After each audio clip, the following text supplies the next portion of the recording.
the press conference that went on last week with Eubank Jr. and Conor Benn. Spence, what were your predominant takeaways from the experience? Conor Benn was very emotional, that was for sure, and I think that was... In a subdued way? Yeah, absolutely. Because of Ricky Hatton? Because of Ricky Hatton. Yeah. I think he turned up, you could clearly see that he wasn't very vocal at all, and I thought that Chris Eubank Jr., as always, dominated the press conference. You know, he turned up with a Did you think plan, that? and I thought he was good. I thought he led it. I thought that he knew exactly what he was doing. Look, he's genius at these things, press conferences, and I think that Eddie Hearn, speaking to Eddie Hearn before that, actually, Eddie knew that he wasn't going to get a word in. He said that before. He said, I don't even know why I've turned up. Did he?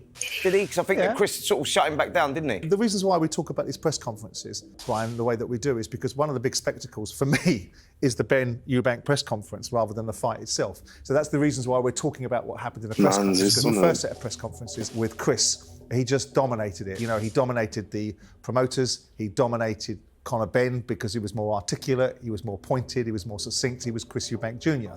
So that's the reasons why we spend a little bit of time talking about the press conference. We'll get into the fight in a second. Did you think, I thought Conor came across quite well. I thought the idea of the line about you can't polish a turd, and I thought the relaxed nature of Conor's presentation during it was very different from the first press conferences. Paul, did you get the impression that Chris Eubank was controlling the space and the order of events in that press conference? The thing with Chris Eubank is he always does. He always finds a way. He's very well spoken. He's not as stupid as he would probably have you think he is, and he has a way of speaking. Chris is not stupid in the slightest, is he? That's what I mean. I think he's very intelligent and articulate. He gets to the cross in there, and what you notice with Chris Eubank, or what I certainly noticed, the last few years you've grown to really like him. I've been against him twice with my brother in the opposite corner. Obviously, I didn't want to like him much then, and sometimes he said a couple of things which obviously went below the belt, as do other fighters in press conferences. But he's sort of won the public over in this Benn fight, in my opinion, in the last fight, more than he ever has. He's probably got more fans now than he ever has for him as a person as well as a fighter. Yeah, because nostalgia sells, and because obviously the big thing with his father and all that went on prior to that. And I thought that he conducted himself fabulously in the first set of press conferences, specifically when he took it into the territory of, don't talk to me about pain. I'll tell you what pain is like. Bomac, bro, having a guy, like, it's not only British, it's like... What's it like, Brian? What do you want me to call you? Bomac or Brian? What do you prefer? Bomac. Bomac, okay. Bomac. What's it like working with Eubank? You know his daddy or his mama? In training and in the media. media. Brian over here. Well, working with Chris, to me, it's a joy to work with a top fighter from over here, from England. You know, to add love to it, you know, his father being who he is, a legend. Took me a minute to get used to Chris. You know, he's kind of unique in himself. Which one, senior or junior? Junior. Right. You know. In what way? He doesn't talk much. He really doesn't. He doesn't talk much. He doesn't talk much in camp. He comes in.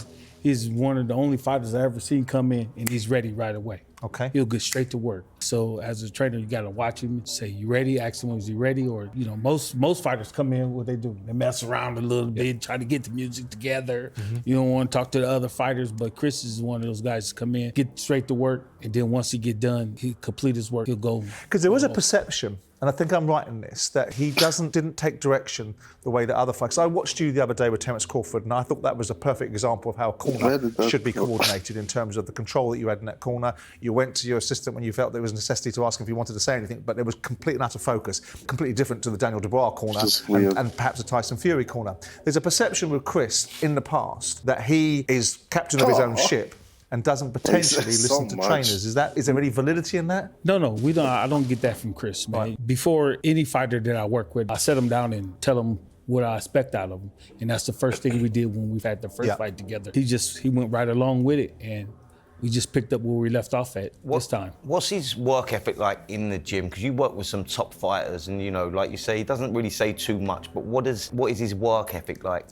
Once he gets in the gym, man, he works like, you know, like he's a world champion. You know, like he got the title and somebody's trying to take it from him. So he works hard. He's quiet about it. It's the name. He came to the gym sparring with us long before Liam fought him. Came up to the gym in Bolton, in Joe Gallagher's gym, and we were sparring, me and Liam. And I got to know him, meet him. And I don't think he said more than 5 words in the whole 5 days that he was in the gym. As Bo's just said, he comes to the gym, he just got changed, got his gear on, got in, did the sparring. His dad was there as well.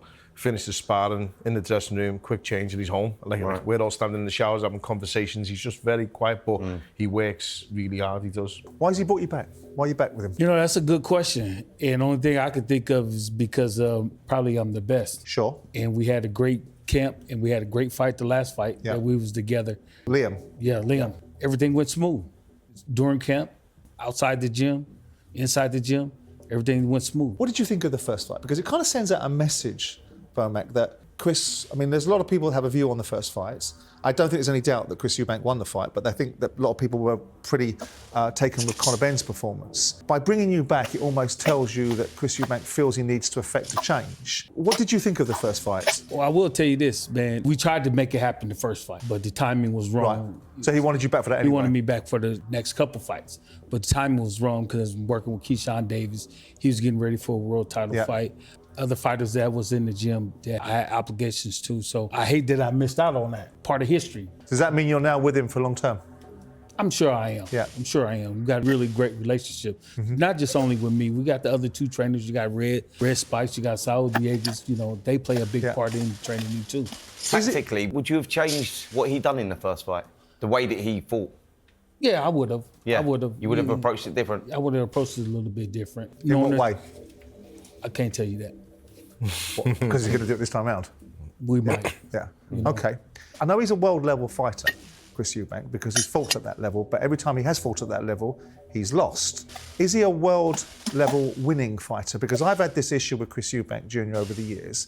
Because of their personalities, they're very strong, both him and his father. They divide opinion, and I think that's a good thing to do. But I've listened over the years how much money Chris has made and how much money he's done this and how his Las Vegas mansion looks like that. But whenever there's an opportunity to fight for a world title, he doesn't seem to have taken it. When he has stepped up, and I know there were marginal losses against Billy Joe Saunders, but it was a loss, and George Groves was just too big and too strong for him.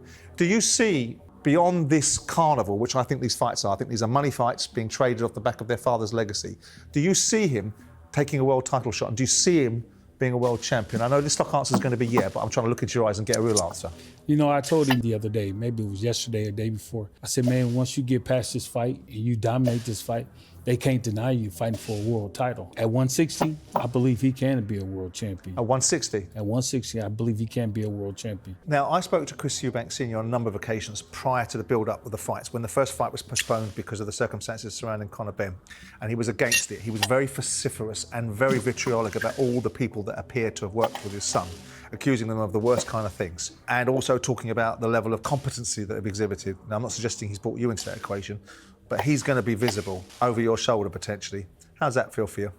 It doesn't bother me, not one bit. You know, I'm there to get his son better, so I'm sure he's probably going to agree with me on some of the things and probably not on some other things, but hey, my focus is Chris.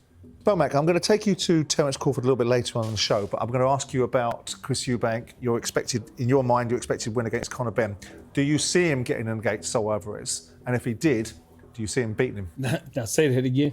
Do you see, once the job in hand, Conor is dealt with, which I'm assuming you think will be a victory for yourselves, obviously otherwise you wouldn't be here. Do you see the opportunity manifesting itself for Chris Eubank to go in with Saul Alvarez?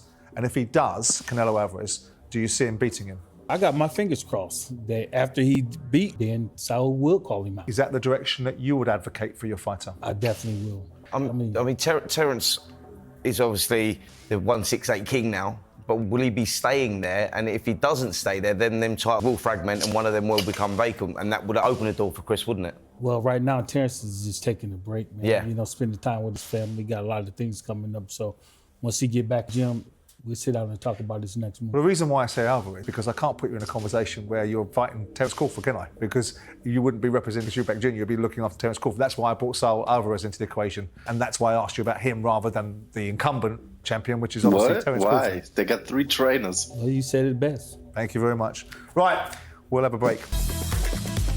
Angelo Dundee trained Jimmy Ellis to fight Muhammad Ali. How about that? Nigeria's taking Jimmy Ellis, and he didn't do Ali. They have just done this.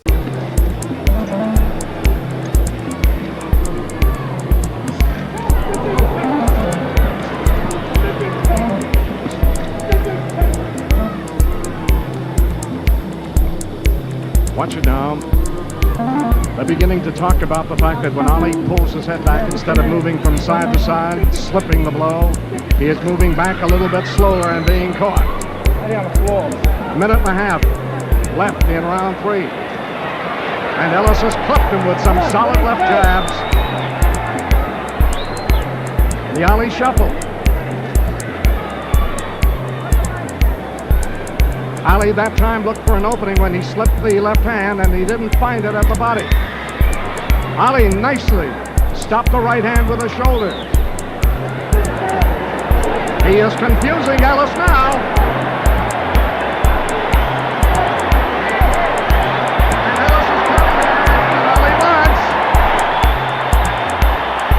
And the crowd loves the step.